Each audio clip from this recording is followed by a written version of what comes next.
d'éleveur avec ses chèvres. Il les perdait toutes de la même façon.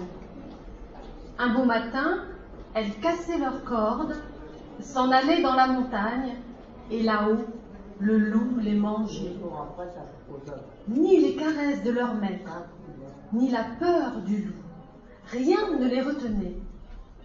C'étaient, paraît-il, des chèvres indépendantes, voulant à tout prix le grand air et la liberté.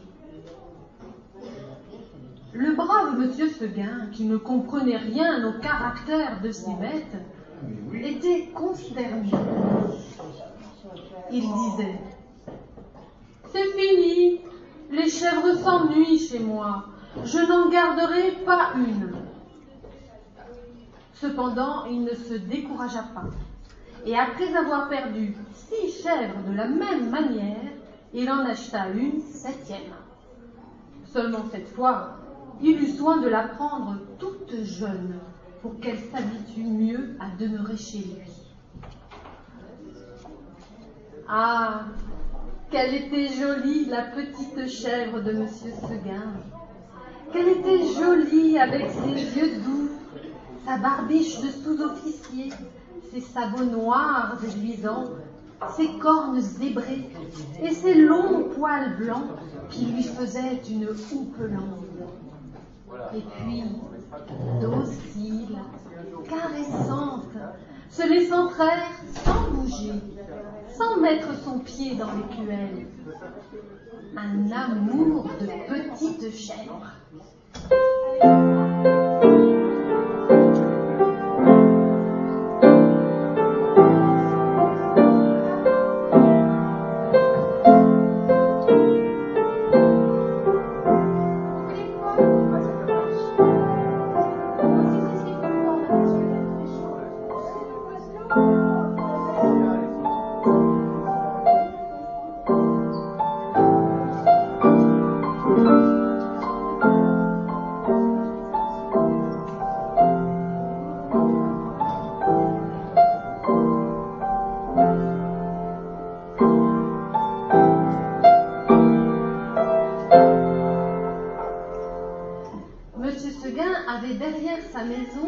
Un clos entouré d'aubépines. C'est là qu'il mit la nouvelle pensionnaire.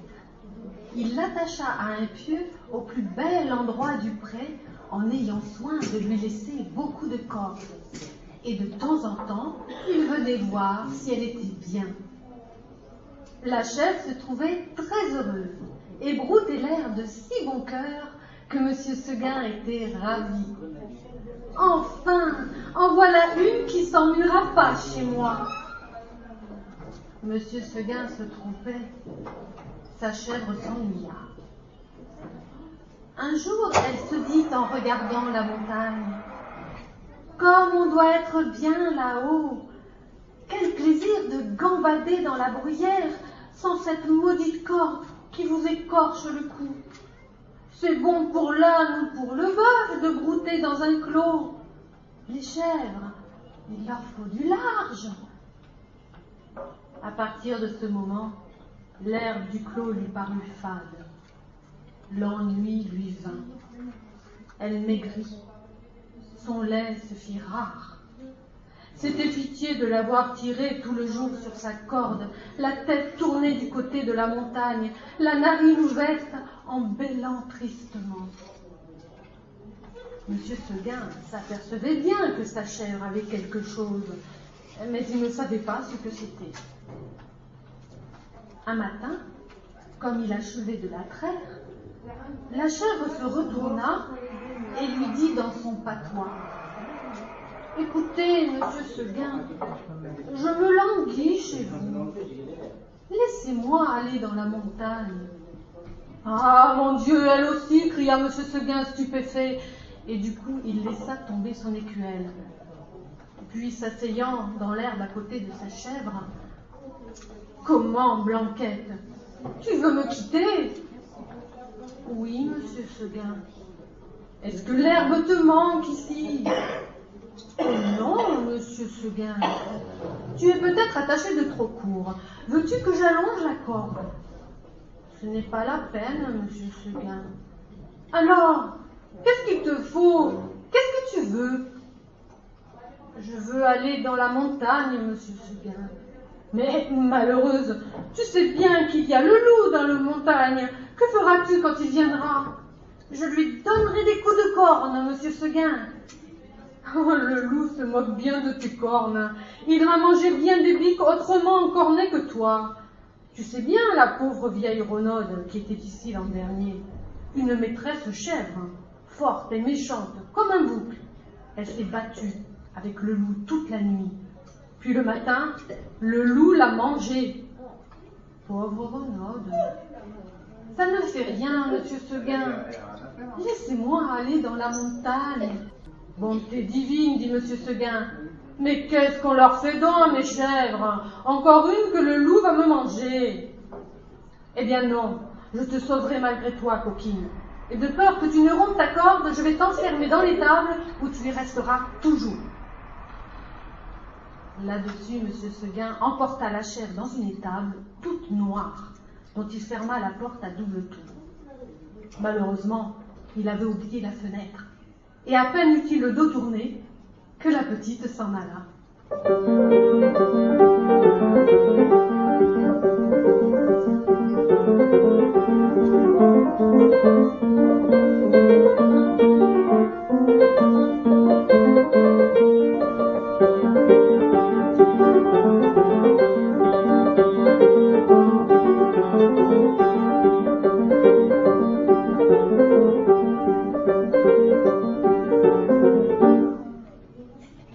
La chèvre blanche arriva dans la montagne. Ce fut un ravissement général. Jamais les vieux sapins n'avaient rien vu d'aussi joli. On la reçut comme une petite reine. Les châtaigniers se baissaient jusqu'à terre pour la caresser du bout de leurs branches. Les genêts d'or s'ouvraient sur son passage et sentaient bon tant qu'ils pouvaient. Toute la montagne lui fut faite. Notre chèvre était si heureuse, plus de cordes, plus de pieux, rien qui l'empêchât de gambader, de brouter à sa guise. Et là, il y en avait de l'herbe, jusque par-dessus les cornes. Et quelle herbe, savoureuse, fine, dentelée, faite de 1000 plantes. C'était bien autre chose que le gazon du clos. Et les fleurs, de grandes campanules bleues, des digitales de pourpre à long calice, toute une forêt de fleurs sauvages débordant de sucs capiteux. La chèvre, blanche à moitié saoule, se vautrait là-dedans les pattes en l'air et roulait le long des talus, pêle-mêle, avec les feuilles tombées et les châtaignes. Puis, tout à coup, elle se redressait d'un bond sur ses pattes. Hop, la voilà partie, la tête en avant, à travers les maquis et les buissières. Tantôt sur un pic, tantôt au fond d'un ravin, là-haut, en bas, partout. On aurait dit qu'il y avait 10 chèvres de monsieur Seguin dans la montagne. C'est qu'elle n'avait peur de rien, la Blanquette. Elle franchissait d'un saut de grands torrents qui l'éclaboussaient au passage de poussière humide et d'écume. Alors, toute ruisselante, elle allait s'étendre sur quelques roches plates et se faisait sécher par le soleil. Une fois, s'avançant au bord d'un plateau, une fleur de cytis aux dents, elle aperçut en bas, tout en bas dans la plaine, la maison de monsieur Seguin avec le clos derrière. Et cela la fit rire aux larmes. « Oh, que c'est petit, dit-elle. Comment ai-je pu tenir là-dedans ?» Pauvrette, de se voir si haut perché, elle se croyait aussi grande que le monde. En somme, ce fut une bonne journée pour la chèvre de monsieur Seguin. Vers le milieu du jour, en courant de droite et de gauche, elle tomba sur un groupe de chamois en train de croquer une lambrusque à belles dents. Notre petite coureuse en robe blanche fit sensation. On lui donna la meilleure place à la lambrusque et tous ces messieurs furent très galants. Il paraît même, ceci doit rester entre nous, qu'un jeune chamois à pelage noir eut la bonne fortune de plaire à Blanquette. Les deux amoureux s'égarèrent parmi le bois 1 heure ou 2, Et si vous voulez savoir ce qu'ils se disent, allez le demander aux sources bavardes qui courent invisibles dans la mousse. Tout à coup, le vent fraîchit. La montagne devint violette. C'était le soir. « Déjà » dit la petite chèvre, et elle s'arrêta étonnée. En bas, les champs étaient noyés de brume. Le clos de M. Seguin disparaissait dans le brouillard. Et de la maisonnette, on ne voyait plus que le toit, avec un peu de fumée. Elle écouta les clochettes d'un troupeau qu'on ramenait et se sentit l'âme toute triste. Un gerfaut qui rentrait la frôla de ses ailes en passant. Elle tressaillit. Puis, ce fut un hurlement dans la montagne.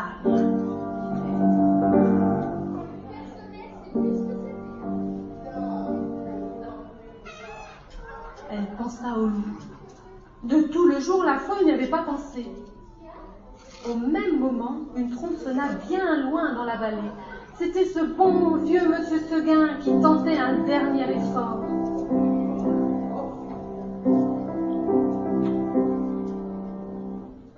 « Reviens, reviens !» criait la trompe. Blanquette eut envie de revenir. Mais en se rappelant le pieu, la corde, la haie du clos, elle pensa que maintenant, elle ne pouvait plus se faire à cette vie et qu'il valait mieux rester. La trompe ne sonnait plus. La chèvre entendit derrière elle un bruit de feuilles. Elle se retourna et vit dans l'ombre deux oreilles courtes, toutes droites, avec deux yeux qui reluisaient. C'était le loup.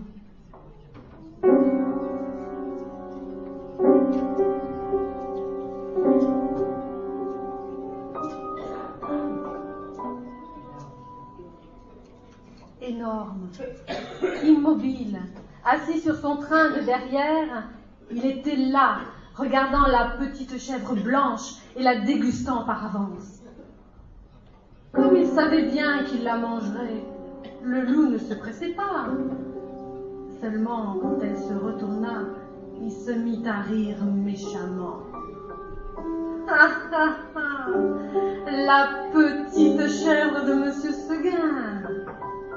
Et il passa sa grosse langue rouge sur ses babines d'amadou.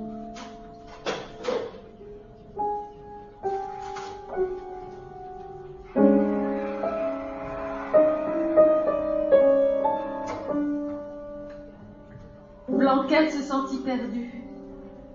Un moment, en se rappelant l'histoire de la vieille Renaude qui s'était battue toute la nuit pour être mangée le matin, elle se dit qu'il vaudrait peut-être mieux se laisser manger tout de suite. Mais s'étant ravisée, elle tomba en garde, la tête basse et la corne en avant, comme une brave chèvre de Monsieur Seguin qu'elle était. Non pas qu'elle eût l'espoir de tuer le loup. Les chèvres ne tuent pas le loup, mais seulement pour voir si elle pourrait tenir aussi longtemps que la Renaude. Alors le monstre s'avança et les petites cornes entrèrent en danse.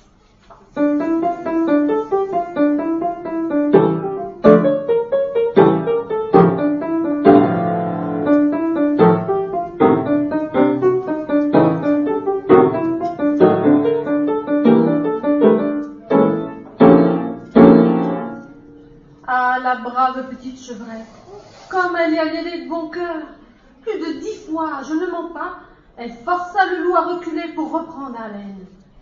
Pendant ces trêves d'une minute, la gourmande cueillait en hâte encore un brin de sa chère herbe, puis elle retournait au combat, la bouche pleine. Cela dura toute la nuit. De temps en temps, la chèvre de M. Seguin regardait les étoiles danser dans le ciel clair, et elle se disait « Oh, pourvu que je tienne jusqu'à l'aube !» L'une après l'autre, les étoiles s'éteignirent. Blanquette redoubla de coups de corne, le loup de coups de dents. Une lueur pâle parut dans l'horizon. le chant du coq enroué monta d'une métairie. Enfin, dit la pauvre bête qui n'attendait plus que le jour pour mourir. Et elle s'allongea par terre dans sa belle fourrure blanche, toute tachée de sang. Alors, le loup se jeta sur la petite chèvre et la mangea.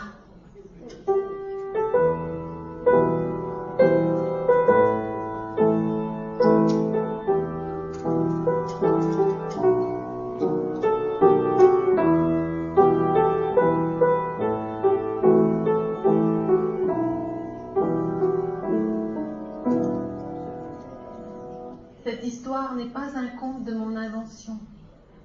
Si jamais vous venez en Provence, les paysans vous parleront souvent de la chèvre de Monsieur Seguin qui s'est battue toute la nuit contre le loup et le matin, le loup l'a mangée.